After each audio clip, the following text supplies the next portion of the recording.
Assalamu alaikum students. I hope you all are fine and doing great.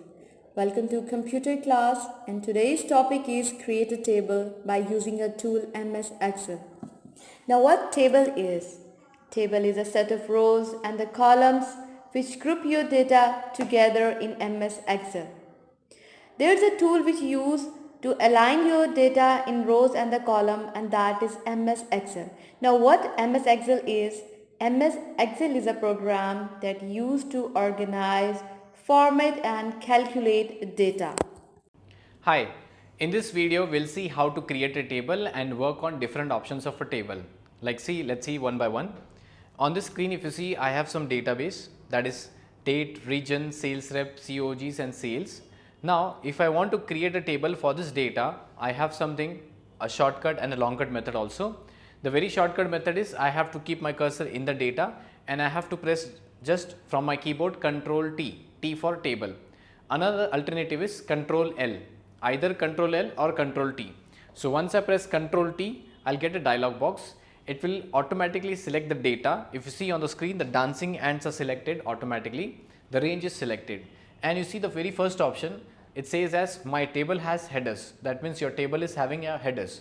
So the checkbox is automatically tick mark and I have to just press OK. So I'll just click on OK. So this way you can create a table in just 1 second. I repeat, in 1 second itself. Now if you want, I'll press Ctrl Z again just to go back.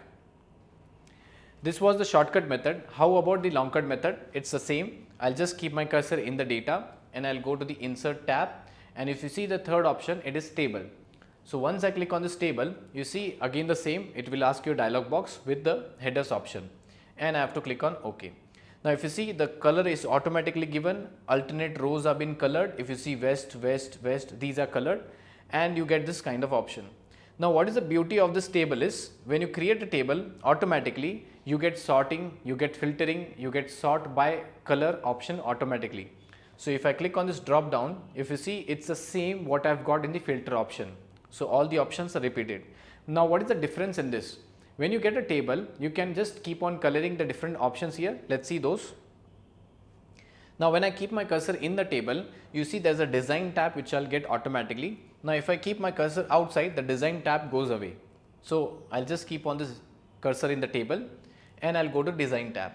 Now in this video, we'll be seeing how to go for table style options. So those are very simple. So if you see, if I click on this header row, what happens? The header row is displayed and been hidden. So header row is displayed and hidden. So next is, if I want to see the banded rows, what exactly is banded rows? Alternate rows are been banded or colored. So I'll just click on this banded rows and you can see the difference. The alternate rows are banded. Similarly, if I click for alternate columns, that is known as banded columns, you see the difference, banded columns. So right now I don't want it. Next is, if you see at the first column, there's an option as first column. If you see, the first column of my table will be highlighted, bold, first column. Similarly, if I go for the last column of my table will be highlighted, that is last column. And there's one more option given here, that is filter button.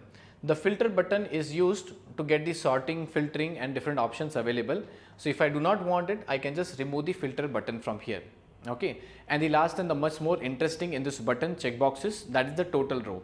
When you have this kind of table and if you want a total, count, sum, average, all the functions, it is very easy. So if you see, there's a checkbox here, total row. When you click on this total row, you'll get automatically a record which will say the total of that column. Now the sales total is automatically given here.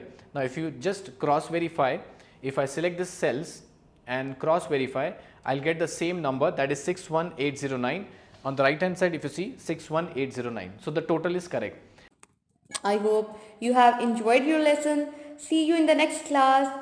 Allah Hafiz and take great care of yourself.